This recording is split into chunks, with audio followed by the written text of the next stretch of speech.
American സന്ദർശനത്തിന്റെ രണ്ടാം ദിവസം പലസ്തീൻ പ്രസിഡന്റ് മഹ്മൂദ് അബ്ബാസുമായി പ്രധാനമന്ത്രി നരേന്ദ്രമോദി കൂടിക്കാഴ്ച നടത്തി. കുവൈറ്റ് രാജകുമാരൻ ഷെയ്ഖ് സബ Khalid Al Hamad Al Mubarak അൽ സബയുമായും നേപ്പാൾ പ്രധാനമന്ത്രി KP ശർമ്മ ഒലിയുമായും പ്രധാനമന്ത്രി കൂടിക്കാഴ്ച നടത്തിയിരുന്നു. ഇന്ന് UN ജനറൽ അസംബ്ലിയെ പ്രധാനമന്ത്രി അഭിസംബോധന ചെയ്യും. വിവരങ്ങളുമായി ഇന്റർനാഷണൽ ഡെസ്കിൽ നിന്ന് ഐസൻ ജോസും അമേരിക്കയിൽ നിന്ന് രാജീവ് ഭാസ്കരനും ചേരുകയാണ്. ആദ്യം ഐസൻ ജോസിലേക്ക്, അതിനകം രാജീവ് ഭാസ്കറിന്റെ സാന്നിധ്യം നമുക്കൊന്ന് കൺഫേം ചെയ്യേണ്ടതുണ്ട്. ഐസൻ ജോസ്, ഇതിൽ വളരെ ആവേശജനകമായ കാഴ്ച എന്ന് പറയുന്നത് നമ്മൾ ഇന്നലെ വൈകി ഐസനും ഞങ്ങളും ഒക്കെ TV-യിൽ തത്സമയം കണ്ടുകൊണ്ടിരുന്ന കാഴ്ചയാണ്. മോദി എന്നുള്ള ഒരു വിദേശ രാഷ്ട്ര തലവൻ ലോകത്തിലെ വലിയ ശക്തിയായ US-ൽ ചെന്നിറങ്ങുന്നു. ന്യൂയോർക്കിൽ അടക്കം ഉള്ള സ്ഥലത്ത് അദ്ദേഹത്തിന് ലഭിക്കുന്ന വമ്പൻ സ്വീകരണം. പ്രവാസികളായ ഭാരതീയർ ഒരു ഭാഗത്ത്, ഇന്ത്യയിൽ അതിൽ വളരെ രസകരമായ ചില സോഷ്യൽ മീഡിയ പോസ്റ്റുകളൊക്കെ വന്നു. ഇത് അഹമ്മദാബാദ് അല്ല, ന്യൂയോർക്കാണ് എന്ന് പറഞ്ഞിട്ട്, തെറ്റിദ്ധരിക്കരുത് എന്ന് പറഞ്ഞിട്ട് മോദി മോദി വിളികൾ ആവേശത്തോടെ സ്ത്രീകളും കുട്ടികളും അടക്കമുള്ളവർ കാത്തു നിൽക്കുന്നു. മോദി മോദി ചാൻസ് ഇങ്ങനെ ഉയരുന്നു. ഒപ്പം തന്നെ വിദേശ രാഷ്ട്രത്തലവന്മാർ, ക്വാഡിലെ രാഷ്ട്രത്തലവന്മാർ മത്സരിക്കുകയായിരുന്നു പ്രധാനമന്ത്രി മോദിയെ വാഴ്ത്തിപ്പാടാൻ, അദ്ദേഹത്തിൻ്റെ നേതൃത്വ മികവിനെ കുറിച്ച് പ്രശംസിക്കാൻ, ശ്ലാഘിക്കാൻ ഒക്കെ. ഐസൻ, എന്താണ് അവിടെ നിന്നുള്ള ഏറ്റവും പുതിയ വിവരങ്ങൾ? ഇനി എന്തൊക്കെയാണ് അജണ്ടയിൽ ബാക്കി ഈ പര്യടനത്തിൽ? തീർച്ചയായും പ്രദീപ്, ഏറ്റവും പുതിയ വിവരങ്ങൾ എന്ന് പറയുന്നത് നമുക്കിപ്പോൾ അല്പസമയം മുമ്പ് പ്രദീപ് തന്നെ പറഞ്ഞ ഈ വിവരമാണ്. അതായത് പലസ്തീൻ പ്രധാനമന്ത്രി മഹ്മൂദ് അബ്ബാസുമായുള്ള കൂടിക്കാഴ്ച തന്നെയാണ് പ്രധാനമന്ത്രിയുടേത്. നമുക്കറിയാവുന്നതാണ്, പശ്ചിമേഷ്യയിലെ അതിസംഘർഷം നിറഞ്ഞ ഒരു സാഹചര്യത്തിൽ ഭാരതം മുന്നോട്ട് വയ്ക്കുന്നത് ഇസ്രായേൽ പാലസ്തീൻ എന്ന രണ്ട് രാജ്യങ്ങളാണ് എന്നൊരു നയമുണ്ട്. ആ നയത്തിൻ്റെ ഭാഗമായുള്ളൊരു നീക്കമാണ് പ്രധാനമന്ത്രി നടത്തിയിരിക്കുന്നത് എന്നാണ് മനസ്സിലാക്കാൻ സാധിക്കുന്നത്. ഒരു പ്രപ്പോസൽ നിലവിൽ ഇപ്പോൾ മുന്നിൽ നിലനിൽക്കുന്നത്, ആ പ്രപ്പോസൽ എന്ന് പറയുന്നത് UN-ൻ്റെയും അതുപോലെ തന്നെ ലോകരാഷ്ട്രങ്ങളുടെയും പ്രപ്പോസൽ എന്ന് പറയുന്നത് ഗാസയും പലസ്തീൻ അതോറിറ്റിയും ചേർന്ന ഒരു സ്റ്റേറ്റും അതുപോലെ ഇസ്രായേലും എന്ന ഒരു രീതിയാണ്. അതിൻ്റെ ഭാഗമായാണ് ഇപ്പോൾ മഹ്മൂദ് അബ്ബാസുമായി നടത്തിയ കൂടിക്കാഴ്ചകളിലെ ചർച്ചാ വിഷയങ്ങൾ എന്നാണ് മനസ്സിലാക്കാൻ സാധിക്കുന്നത്. അങ്ങനെയെങ്കിൽ പശ്ചിമേഷ്യയിലെ സമാധാനം പുനഃസ്ഥാപിക്കുന്നതിനുള്ള നീക്കങ്ങളുടെ ഭാഗമായി വീണ്ടും ഒരു അന്താരാഷ്ട്ര ഇടപെടൽ, നേരത്തെ യുക്രൈൻ യുദ്ധത്തിലെ വിഷയത്തിലുണ്ടായതുപോലെ തന്നെ ഒരു അന്താരാഷ്ട്ര ഇടപെടൽ പ്രധാനമന്ത്രിയുടെ ഭാഗത്തു നിന്നുണ്ടാകാനുള്ള സാധ്യത തള്ളിക്കളയാനാവില്ല എന്നതാണ് ഇന്നത്തെ അദ്ദേഹത്തിൻ്റെ കൂടിക്കാഴ്ചകളിൽ ഏറെ പ്രാധാന്യമർഹിക്കുന്നൊരു വിഷയം. അതുപോലെ തന്നെ കുവൈറ്റ് കിരീടാവകാശിയുമായി അദ്ദേഹം കൂടിക്കാഴ്ച നടത്തി. നേപ്പാൾ പ്രധാനമന്ത്രിയുമായും അദ്ദേഹം കൂടിക്കാഴ്ച നടത്തിയിട്ടുണ്ട്. അത്തരത്തിൽ വിവിധ നേതാക്കളുമായി കൂടിക്കാഴ്ച നടത്തിയിട്ടുണ്ട്. മാത്രമല്ല, മറ്റൊരു പ്രധാന വിഷയം, ഇന്നലെ അദ്ദേഹത്തിൻ്റെ ആ പ്രസംഗത്തിൽ, അതായത് ന്യൂയോർക്കിൽ നടന്ന പ്രസംഗത്തിലെല്ലാം തന്നെ അദ്ദേഹം വളരെ ഊന്നൽ നൽകി പ്രഖ്യാപിച്ചത് 3 ഇരട്ടി വേഗതയോടെ മൂന്നാം തവണ രംഗത്തേക്ക് അല്ലെങ്കിൽ പുരോഗതിയിലേക്ക് നയിക്കും എന്നൊരു നിലപാടാണ്. ആ നിലപാടിന് ശക്തി പകരുന്ന നിരവധി കാര്യങ്ങൾ അനിവാര്യമായുണ്ട്. അതിലേറെ പ്രാധാന്യമർഹിക്കുന്നതാണ് സാങ്കേതിക വിദ്യാരംഗത്തെ ഒരു പിന്തുണ. നമുക്കറിയാവുന്നതാണ്, ലോകത്തെ ഏറ്റവും വലിയ സാങ്കേതിക വിദ്യാഭ്യാസ ഗവേഷണ സ്ഥാപനമായ മസാച്യുസെറ്റ്സ് ഇൻസ്റ്റിറ്റ്യൂട്ട് ഓഫ് ടെക്നോളജിയുടെ ശാസ്ത്ര വിദഗ്ധരുമായും അതുപോലെ തന്നെ അനുബന്ധമായ ജോലികൾ ചെയ്യുന്നവരുമായും അദ്ദേഹം അഭിസംബോധന ചെയ്യുകയും ചിലരുമായി ചർച്ചകൾ നടത്തുകയും ചെയ്തു. നമുക്കറിയാവുന്നതാണ്, സെമി കണ്ടക്ടർ രംഗത്ത് ഭാരതം ഒരു അജയ്യ ശക്തിയായി നമുക്കറിയാവുന്നതാണ്. നേരത്തെ ജപ്പാൻ ഇലക്ട്രോണിക് രംഗങ്ങളിൽ, ഇലക്ട്രോണിക് ചിപ്പ് നിർമ്മാണത്തിൽ എങ്ങനെയാണോ അജയ്യരായത്, അതുപോലെ വരാനിരിക്കുന്ന ഇലക്ട്രോണിക് യുഗത്തിൽ വലിയൊരു മുന്നേറ്റം നടത്താനുള്ളൊരു നീക്കം ഭാരതത്തിൻ്റെ ഭാഗത്തു നിന്നുണ്ടാകുന്നുണ്ട്. അതിൽ സാങ്കേതിക വിദ്യയുടെ പിന്തുണ വളരെയധികം അനിവാര്യമാണ്. നമുക്കറിയാവുന്നതാണ്, അത്തരത്തിലുള്ള സാങ്കേതിക വിദ്യാരംഗത്തെ, അതായത് സൈബർ രംഗത്തെ, സാങ്കേതിക വിദ്യാരംഗത്തെ വൻ മുന്നേറ്റങ്ങളെല്ലാം തന്നെ ഉണ്ടായിരിക്കുന്നത് മസാച്യുസെറ്റ്സ് ഇൻസ്റ്റിറ്റ്യൂട്ട് ഓഫ് ടെക്നോളജിയിൽ നിന്നാണ്. അവിടെയുമായി ആ ഇൻസ്റ്റിറ്റ്യൂട്ടുമായുള്ള ഒരു ചർച്ച ഇപ്പോൾ പ്രധാനമന്ത്രി നടത്തിയിരിക്കുന്നത് ഭാരതത്തിൻ്റെ ഭാവിയിലുള്ള മുന്നേറ്റത്തിൻ്റെ ഏറ്റവും വലിയ ഘടകമാണ് എന്ന കാര്യത്തിലും തർക്കമില്ല. ഇന്ന് മറ്റൊരു പ്രധാന സംഭവ വികാസം എന്ന് പറയാവുന്നത് അദ്ദേഹം UN ജനറൽ അസംബ്ലിയെ അഭിസംബോധന ചെയ്യുമെന്നതാണ്. അത്തരത്തിൽ നിരവധിയായ പരിപാടികൾ, ഇന്ന് അവസാന ദിനം കൂടിയാണ്.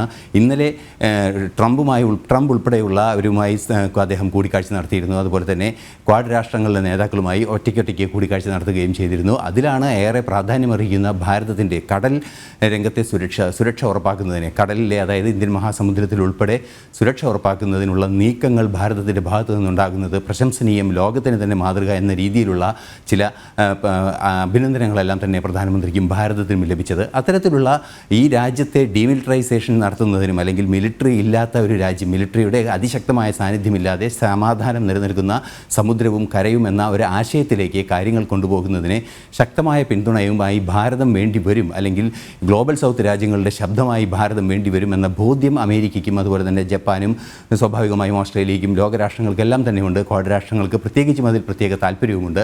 അത്തരത്തിലുള്ള നീക്കങ്ങളുടെ അടിസ്ഥാനമായ ചർച്ചകളാണ് ഇന്നലെയും ഇന്നുമൊക്കെയായി നടക്കുകയും ചെയ്തത്. ശരി, ഐസനിലേക്ക് തിരിച്ചു വരാം. ഐസൻ ദയവായി തുടരുക. ന്യൂയോർക്കിൽ നിന്ന് രാജീവ് ഭാസ്കരൻ ചേരുകയാണ്. രാജീവ് ഭാസ്കരൻ, നമസ്തേ, സുപ്രഭാതം, പുത്തൻ പുലരിയിലേക്ക് സ്വാഗതം. ഇവിടെ വീണ ഉണ്ട്, ഒപ്പം ഞാൻ പ്രദീപ്. വളരെ സന്തോഷകരമായ ആവേശകരമായ കാഴ്ചകൾ ഞങ്ങൾ ഇന്നലെ ടെലിവിഷനിൽ തത്സമയം കണ്ടു. അവിടെ ഇപ്പോൾ ഏതാണ്ട് രാത്രി ആയിട്ടുണ്ടാവും. എത്ര മണി ആയി എന്നുള്ളത് ഇവിടെയുള്ള പ്രേക്ഷകർക്കായി ആദ്യമൊന്ന് പങ്കുവയ്ക്കുക. എന്തൊക്കെയാണ് അങ്ങ് കണ്ട കാഴ്ചകൾ? നമസ്തേ വീണ, നമസ്തേ പ്രദീപ്. ഏതായാലും വളരെ സന്തോഷം. ഇവിടെ നിങ്ങൾ സുപ്രഭാതം പുലരിയെ അഭിസംബോധന ചെയ്യുമ്പോൾ ഞങ്ങൾ രാത്രിയെ പുണരാനായിട്ട് തയ്യാറെടുക്കുകയാണ്. ഏകദേശം ഇവിടുത്തെ പ്രാദേശിക സമയം 9:45 10 മണിയോട് അടുക്കുകയാണ് ചെയ്യുന്നത്. ഏതായാലും നരേന്ദ്രമോദിയുടെ സന്ദർശനത്തിൻ്റെ 2ാമത്തെ ദിവസമായി ഇന്ന് പ്രത്യേകിച്ചും ന്യൂയോർക്കിലെ ലോങ് ഐലൻഡിലെ നാസോ കൊളീസിയം എന്ന് പറയുന്ന സ്റ്റേഡിയത്തിലാണ് അദ്ദേഹത്തിൻ്റെ പരിപാടി ഉണ്ടായത്. 10 വർഷങ്ങൾക്ക് മുമ്പ് 2014 ന്യൂയോർക്കിൽ വന്ന മോഡിയുടെ അതേ പ്രഭാവം, അതേ പ്രകമ്പനം, അതേ രീതിയിലുള്ള പ്രതിഫലനമാണ് ഇന്ത്യൻ ഗ്രൂപ്പുകളിൽ. ഇവിടെയുള്ള ഇന്ത്യക്കാർ അനേകായിരം പേരാണ് ഇത് അദ്ദേഹത്തെ കാണാൻ വേണ്ടി, മോഡിയെ കാണാൻ വേണ്ടി തടിച്ചുകൂടിയത്. ആ ഒരു വലിയ ജനതയെ അഭിസംബോധന ചെയ്ത് അദ്ദേഹം അവരെ പ്രചോദിപ്പിക്കുന്ന ഒരുപാട് വാക്കുകളും ഒരുപാട് കാര്യങ്ങളും അവരോട് സംവദിക്കുകയും മോഡി അല്ലെങ്കിൽ പ്രതിനിധാനം ചെയ്യുന്ന ഇന്ത്യൻ ഗവൺമെന്റിന്റെ അല്ലെങ്കിൽ ഭാരതത്തിന്റെ ആ സങ്കല്പം മുഴുവൻ പ്രവാസി ഇന്ത്യക്കാർ, നിങ്ങളാണ് ഭാരതത്തെ പ്രചോദിപ്പിക്കുന്നത്, നിങ്ങളാണ് ഭാരതത്തിന്റെ മാർഗദർശികൾ എന്നുള്ള രീതിയിൽ അവരെ എത്രത്തോളം ആവേശത്തിന്റെ കൊടുമുടിയിലേക്ക് ഉയർത്തിക്കൊണ്ടുവരാൻ പറ്റുമോ അത്രത്തോളം ഉയർത്തിക്കൊണ്ടുവരുന്ന കാഴ്ചയാണ് നമ്മൾ ഇന്ന് സാക്ഷ്യം വഹിച്ചത് ഇവിടെ അമേരിക്കയിൽ. പ്രത്യേകിച്ച് ഇന്ന് വൈകിട്ട് ഈ പറയുന്ന ഇന്ത്യൻ സമൂഹത്തെ അഭിസംബോധന ചെയ്യുന്നത് മാത്രമല്ല, നേരത്തെ ഇവിടെ സംസാരിച്ച അദ്ദേഹം പറഞ്ഞതിൻ്റെ തുടർച്ചയായിട്ട് പറയുകയാണെങ്കിൽ ഭാരതത്തിനെ മുൻപോട്ട് നയിക്കുന്ന, വരും ദശകങ്ങളിലേക്ക് മുന്നോട്ട് നയിക്കുന്ന സാങ്കേതിക വിദ്യയുടെയും അതുപോലെ തന്നെ ടെക്നോളജിയുടെയും ബാധ്യമായിട്ട് ഇന്ന് പ്രധാനപ്പെട്ട ലോകത്തിനെ നയിക്കുന്ന പ്രധാനപ്പെട്ട കമ്പനികളുടെ സെമി കണ്ടക്ടർ ആയാലും ശരി, IT ആയാലും ശരി, ബയോടെക്നോളജി ആയാലും ശരി, ഇതിനെയൊക്കെ നയിക്കുന്ന പ്രധാനപ്പെട്ട കമ്പനികളുടെ CEO-മാർ, ചീഫ് എക്സിക്യൂട്ടീവ് ഓഫീസർമാരുമായിട്ടുള്ള കൂടിക്കാഴ്ച അദ്ദേഹം നടത്തി.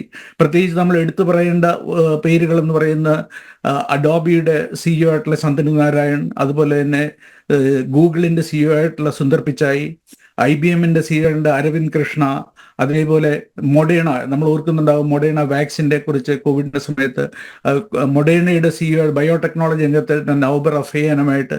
അപ്പോൾ ഇങ്ങനെ പലരുമായിട്ടും കൂടിക്കാഴ്ച നടത്തുകയും ഭാരതത്തിൻ്റെ വരും ദശകങ്ങളിലേക്കുള്ള പ്രയാണം എത്രമാത്രം ലോകത്തിനെ മുന്നോട്ട് നയിക്കാനായിട്ട് ഭാരതം മുമ്പോട്ട് വരുന്ന ആ ഒരു കാഴ്ചയിലേക്ക് അരക്കിട്ടുറപ്പിക്കുന്ന നരേന്ദ്രമോദിയാണ്. വളരെ സ്ട്രാറ്റജിക് ആയിട്ട്, വളരെ പ്ലാൻഡ് ആയിട്ട്, വളരെ ഓർഗനൈസ്ഡ് ആയിട്ട് ഒരു പ്രധാനമന്ത്രി, ഒരു നേതാവ് എങ്ങനെയാണ് ഒരു രാഷ്ട്രത്തെ നയിക്കേണ്ടത് എന്നത് മോഡിയിൽ നിന്ന് കണ്ട് പഠിക്കേണ്ടതാണെന്നുള്ളൊരു ആ ഒരു ഫീല്, ആ ഒരു കാഴ്ച നമ്മൾ ഇന്നും സാധാരണ മോഡിയുടെ എന്താ പറയണ ഇതുപോലെ തന്നെ അമേരിക്കൻ സന്ദർശനങ്ങളിൽ നിന്ന് പഠിക്കേണ്ടത് പോലെ തന്നെ ഇപ്രാവശ്യവും അതുല്യമായിട്ടുള്ളൊരു പ്രകടനമാണ് മോഡി കാഴ്ചവെച്ചുകൊണ്ടിരിക്കുന്നത്. വീണ ആൻഡ് പ്രദീപ്, മറ്റൊരു കാര്യം, വളരെ പ്രധാനപ്പെട്ട ഒരു കാര്യം ശ്രീ രാജീവ് ഭാസ്കരൻ, ഇന്ന് UN ജനറൽ അസംബ്ലിയെ മോദി അഭിസംബോധന ചെയ്യുമ്പോൾ അത് എത്രത്തോളം അഭിമാനകരമായിട്ടുള്ള നിർണായകമായ നിമിഷങ്ങളാണ് നൽകുക? തീർച്ചയായിട്ടും ഇവിടുത്തെ സമയം നാളെ, പ്രാദേശിക സമയം ഇപ്പോൾ ഇവിടെ രാത്രിയായിരിക്കുന്നു. നാളെയാണ് നരേന്ദ്രമോദി UN സഭയെ അഭിസംബോധന ചെയ്യുന്നത്. അത് കഴിഞ്ഞ ദിവസം ക്വാഡ് ലീഡേഴ്സും അതുപോലെ തന്നെ അമേരിക്കയുടെ പ്രധാനപ്പെട്ട ലീഡേഴ്സും ട്രംപുമായിട്ടൊക്കെ ചർച്ച ചെയ്തതുപോലെ തന്നെ സമ്മിറ്റ് ഫോർ ദ ഫ്യൂച്ചർ എന്നാണ് അദ്ദേഹത്തിന് പറയുന്നത്. അതായത് ഭാവിയിലേക്കുള്ള ഒരു കാഴ്ചയായിട്ടാണ്, ആ ഒരു വിഷയത്തിലാണ് പ്രധാനമന്ത്രി നരേന്ദ്രമോദി തിങ്കളാഴ്ച UN അസംബ്ലിയെ അഭിസംബോധന ചെയ്യുന്നത്. അത് നാളത്തേക്കുള്ള പ്രത്യാശയുടെ കിരണങ്ങൾ ഉണ്ടാക്കുന്ന multilateral solution for A better tomorrow എന്നാണ് ആ ഒരു പ്രഭാഷണം. അതിനുവേണ്ടി, അതായത് എപ്പോഴും നരേന്ദ്രമോദി മുന്നോട്ട് വയ്ക്കുന്ന ഒരു കാഴ്ചയുണ്ട്. നമ്മൾ ഇപ്പോൾ കാണുന്ന 2014 അദ്ദേഹം വന്നപ്പോൾ പറഞ്ഞത് 2024 കാര്യമാണെങ്കിൽ 2030 2050 ഭാരതത്തെ നയിക്കുന്ന, ലോകത്തിന് മുഴുവൻ മാർഗദർശിയായി മുമ്പോട്ട് പോകാൻ ഉപയോഗിക്കുന്ന ഭാരതത്തിന്റെ ദർശനങ്ങളെക്കുറിച്ചും ഭാരതത്തിന്റെ പദ്ധതികളെക്കുറിച്ചുമാണ് അദ്ദേഹം നാളെ സംസാരിക്കാൻ പോകുന്നത്. ലോകമെമ്പാടുമുള്ള ലീഡേഴ്സ് ആകാംക്ഷാഭരിതരായിട്ട് അത് കാത്തിരിക്കുകയാണ്. അത് കൂടാതെ തന്നെ അതിനായിട്ട് പ്രധാനപ്പെട്ട, നേരത്തെ പറഞ്ഞ പോലെ പശ്ചിമേഷ്യയിലെയും അതുപോലെ തന്നെ ലോകത്തിന്റെ വിവിധ ഭാഗങ്ങളിലുള്ള മറ്റ് നേതാക്കന്മാരുമായിട്ടുള്ള സൈഡ് ടോക്സും, അതല്ല പ്രധാനപ്പെട്ട സംഭാഷണമല്ലാതെ ബാക്കിയുള്ള സൈഡ് ടോക്സും നാളെ ഉണ്ടാകാനുള്ള സാധ്യതയുണ്ട്. ശ്രീ രാജീവ് ഭാസ്കരൻ, മറ്റൊരു തരത്തിൽ, അതായത് ഇപ്പോൾ ഭാരതീയർക്ക് ആവേശമുണ്ടാവുക സ്വാഭാവികം തന്നെയാണ്. പക്ഷേ US-ലെ പൊതുസമൂഹം, US-ലെ സമൂഹത്തിലുള്ള പ്രമുഖർ, അതല്ലെങ്കിൽ US-ലെ ജനങ്ങൾ എങ്ങനെയാണ് മോദിയെ കാണുന്നത്? കാരണം ഇന്നലെ നമ്മൾ കണ്ട കാഴ്ചകൾ ഭാരതീയരുടെ ആവേശം പ്രകടമായിരുന്നു. ഒപ്പം തന്നെ US പ്രസിഡന്റ് ജോ ബൈഡൻ തുടങ്ങി ഓസ്ട്രേലിയൻ പ്രധാനമന്ത്രി, ജപ്പാൻ പ്രധാനമന്ത്രി തുടങ്ങിയവർ മത്സരിക്കുകയായിരുന്നു മോദിയെ വാഴ്ത്തി പാടാൻ. അതായത് ഭാരതത്തിലെ ഒരു മുഖ്യമന്ത്രിയോ അതല്ലെങ്കിൽ മറ്റൊരു സംസ്ഥാനത്തെ നേതാവോ സ്വന്തം നാട്ടിലെ നേതാവിനെ പുകഴ്ത്തുന്നത് പോലെയോ പ്രശംസിക്കുന്നത് പോലെയൊക്കെയാണ് രാഷ്ട്രത്തലവന്മാർ മത്സരിച്ച് മോദിയെ പ്രശംസിച്ചത്. 1. 2, അത് ഒരു വെറും പൊള്ളയായ പ്രശംസയായിരുന്നില്ല, പല കാര്യങ്ങളും എടുത്തു കാട്ടിയായിരുന്നു. ഏറ്റവും വലിയ ഉദാഹരണം, ഇവിടെ സമുദ്ര സുരക്ഷയിൽ, രാജ്യാന്തര കപ്പൽ ചാലിൽ ഒക്കെ സുരക്ഷ ഉറപ്പാക്കാൻ, പ്രത്യേകിച്ച് ഈ കടൽ കൊള്ളക്കാരിൽ നിന്ന് രാജ്യാന്തര സമൂഹത്തെ പ്രതിനിധീകരിക്കുന്ന ഏറ്റവും വലിയ പോലീസ് എന്ന് വേണമെങ്കിൽ പറയാം, അല്ലെങ്കിൽ സുരക്ഷാ ഉദ്യോഗസ്ഥർ എന്ന് പറയാവുന്ന രീതിയിൽ ഭാരതത്തിൻ്റെ നാവികസേനയും കോസ്റ്റ് ഗാർഡും മുൻകൈ എടുത്ത് ഈ മേഖലയിൽ ആകെ സുരക്ഷ ഉറപ്പാക്കുന്നു. അതെടുത്തു പറയുന്നു. അക്കാര്യത്തിൽ ഭാരതം മാതൃകയാണെന്ന് എടുത്തു പറഞ്ഞായിരുന്നു ഈ പ്രശംസ.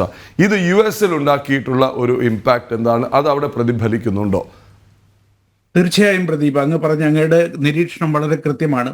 അതായത് ലോകത്തിന്റെ മുമ്പിൽ ഭാരതത്തിനുള്ള സ്ഥാനം ഒരു 20 വർഷങ്ങൾക്ക് മുമ്പോ അല്ലെങ്കിൽ ഒരു 15 വർഷങ്ങൾക്ക് മുമ്പോ ഭാരതത്തിന്റെ സ്ഥാനം ഏതായിരുന്നു എന്നും ഇന്ന് ഭാരതം ഈ 2024 ഭാരതം എവിടെ നിൽക്കുന്നു എന്നും നമ്മൾ ഒരുപാട് വിശദീകരിക്കാതെ തന്നെ എല്ലാവർക്കും അറിയാവുന്നത് പോലെ തന്നെ അമേരിക്കയിലെ പൊതുജനങ്ങളും അമേരിക്കയിലെ പൊതുസമൂഹത്തെയും ഭാരതത്തെ വളരെ ബഹുമാനപൂർവ്വം ആദരപൂർവ്വം ഭാരതത്തിന്റെ യാത്രയെ നരേന്ദ്രമോദി എന്ന് പറയുന്ന ആ ഒരു ലീഡറിന്റെ, നേതാവിന്റെ മാർഗദർശിത്വത്തെ വളരെ ബഹുമാനത്തോടു കൂടിയും വളരെ ആദരവോടുകൂടിയും കാണുന്ന കാഴ്ചയാണ് നമ്മൾ കണ്ടുവരാറുള്ളത്.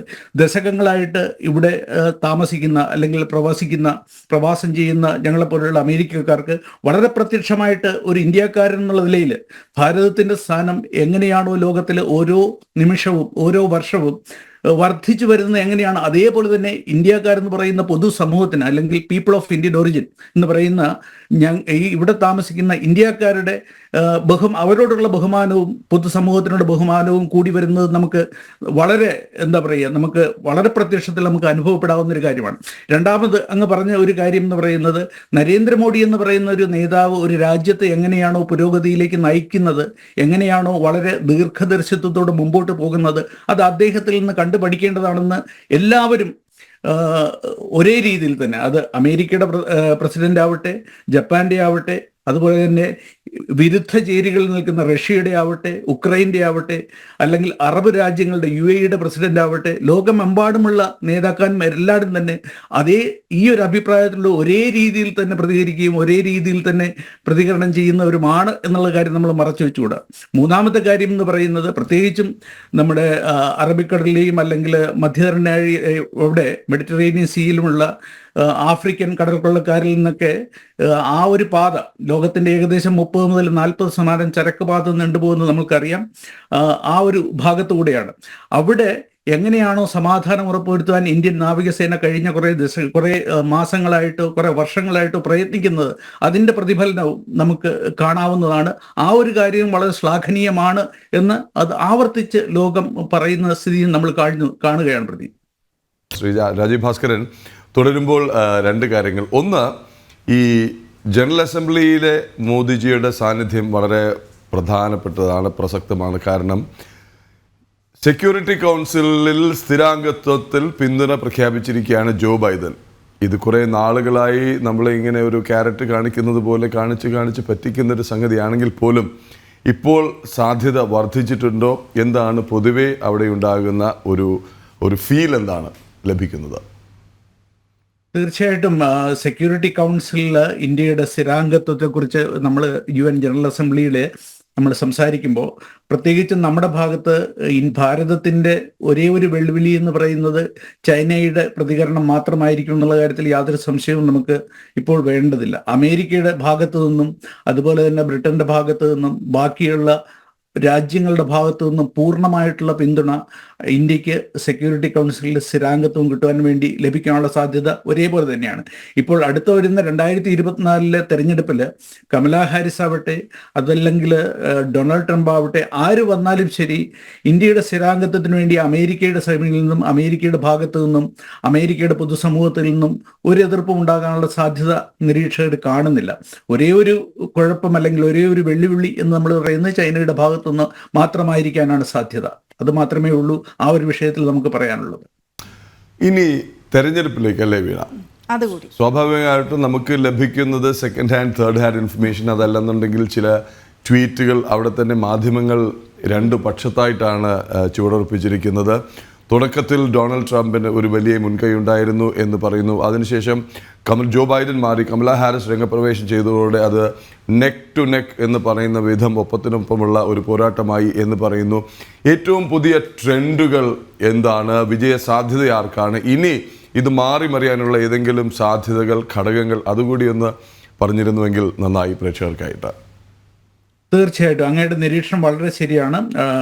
ജോ ബൈഡൻ മാറി കമലാ ഹാരിസ് വരുമ്പോൾ ചെറിയൊരു മേൽതൂക്കം കമലാ ഹാരിസ് നിലനിർത്തുന്നുണ്ട്. കഴിഞ്ഞ ആഴ്ചയിലും ഏകദേശം ഒരു 2.6 റേറ്റിംഗിൽ ഇപ്പോഴും കമലാ ഹാരിസ് ചെറിയൊരു മുൻതൂക്കം ഡൊണാൾഡ് ട്രംപിനേക്കാൾ മുമ്പിൽ കാണിക്കുന്ന ഒപ്പീനിയൻ പോളുകളും അല്ലെങ്കിൽ അഭിപ്രായ സർവേകളും ഒക്കെ നിരന്തരമായിട്ട് നടന്നുകൊണ്ടിരിക്കുന്ന, അത് ഓരോ ആഴ്ചകളിലും 10 ദിവസം ഇന്റർവെല്ലിനടുത്ത് വിവിധ മാധ്യമങ്ങളും വിവിധ ഏജൻസികളും ഒക്കെ നടക്കുന്ന സർവേകളിൽ കമലാ ഹാരിസിന് ചെറിയൊരു മേൽക്കൈ ഉണ്ട് എന്നുള്ളത് നമ്മൾ നിഷേധിക്കാനാവാത്ത കാര്യമാണ്.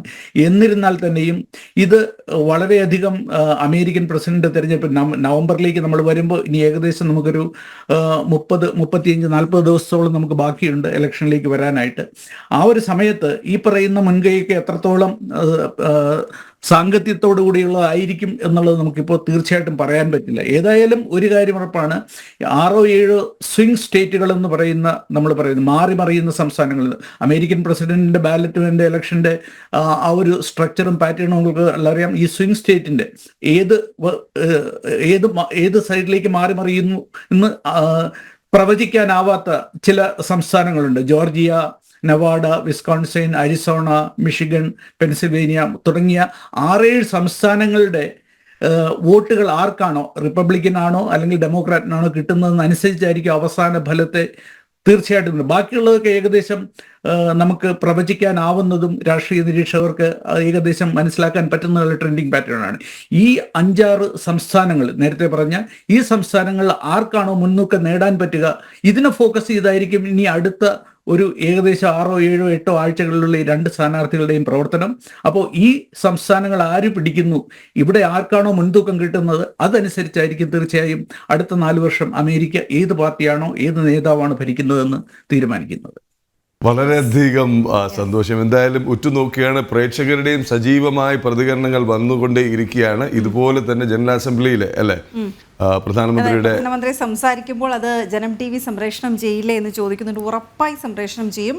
അത് സ്റ്റേ ട്യൂൺഡ്. അപ്പോൾ അത് ഇന്ന് രാത്രിയോടുകൂടിയായിരിക്കും, കാരണം അവിടെ നാളെയാണ് അമേരിക്കയിൽ. അപ്പോൾ നമുക്കിന്നിവിടെ രാത്രിയായിരിക്കും അത് ഉണ്ടാവുക. അപ്പോൾ ആ സമയത്തേക്കിനും ഉറപ്പായിട്ടും സമയം കൃത്യമായി നേരത്തെ അനൗൺസ് ചെയ്യുന്നതുമായിരിക്കും. എന്തായാലും ശ്രീ രാജീവ് ഭാസ്കറിന് ഒരിക്കൽ കൂടി നന്ദി. കാര്യം വളരെ വിശദമായ, വളരെയധികം വ്യത്യാസമുണ്ട്. ഇവിടെ നിന്ന് ഏജൻസികളെയും മറ്റു മാധ്യമങ്ങളെയും ആശ്രയിച്ച് നമ്മൾ വിവരങ്ങൾ നൽകുന്നതും അവിടെ തൊട്ടടുത്തിരുന്നത് കണ്ടിട്ട് അത് അതേ വ്യക്തതയോടുകൂടി ലളിതമായി പ്രേക്ഷകർക്കായിട്ട് പറഞ്ഞു തരുന്നതും തമ്മിലുള്ള വ്യത്യാസം വളരെയധികമാണ്. അപ്പോൾ എല്ലാ പ്രേക്ഷകരുടെ പക്ഷത്തു നിന്നും ഒരിക്കൽ കൂടി ശ്രീ രാജീവ് ഭാസ്കറിന് നന്ദി പറയുന്നു. ശുഭരാത്രി. നാളെ വീണ്ടും കാണാം എന്ന് പ്രതീക്ഷിക്കുന്നു.